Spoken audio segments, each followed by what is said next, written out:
Good morning kuya at good morning mga kasambahay. Ngayong araw ay dadalhin ko kayo sa lugar kung saan patok na patok hindi lang sa mga biyahero na galing sa Asia, kundi maging sa mga Westerners. Halika, samahan niyo ako. Lumabas sa pag-aaral ng isang PH-based consumer trends travel platform na nasa 76% ng mga Pilipino sa bawat isang pamilya ang nagpaplanong mag-travel internationally ngayong taong 2024. At alam niyo ba na isa sa top tourist destinations na nais bisitahin ng mga Pilipinong biyahero ay ang Thailand. Sawadee-kap and welcome to Thailand!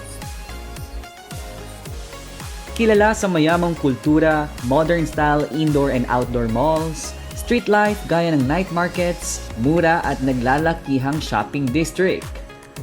Hindi mapagkakaila na ang Bangkok ay isang top tourist destination hindi lang sa mga mamamayan ng Asia kundi ng buong mundo. Kaya naman, kamakailan lang ay tinanghal ng Time Out, isang international magazine, ang Bangkok na 6th world's best city for food at kinilala bilang street food capital of the world. Sa kasalukuyan, ito ay kinalulugaran ng 34 Michelin-starred restaurants at 8 dito ay nasa top 50 lists of best restaurants in Asia. Unang-una sa listahan ng street food na aprobado ng mga turista ay ang somtam o papaya salad, sumunod ang pad thai o stir-fried Thai noodles at tom yum goong o Thai sour soup with shrimp. Para naman sa dessert ay nangungunang recommended ng mga biyahero ay ang mango with sticky rice, durian ice cream, and coconut flavors.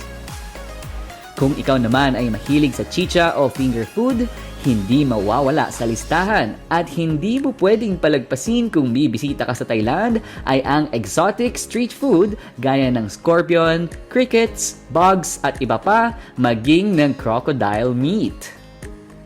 Anya, street food is the heart of Bangkok's food scene dahil matatagpuan ito kahit saan, hindi lang sa mga tourist spots gaya ng floating markets, kundi sa mga tabing daan na mura at may garantisadong lasa.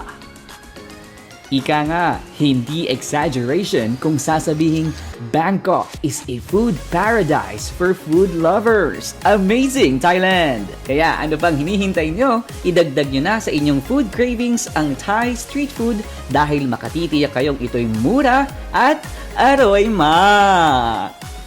Kaya ano pang iniintay nyo? Bumisita na sa Thailand para ma-enjoy ang mayamang kultura nito at syempre para idagdag sa inyong cravings ang Thai street food. Dahil makatitiyak kayong ito'y mura at Aroy Max! Dito lang yan sa Trip ko to! Woo!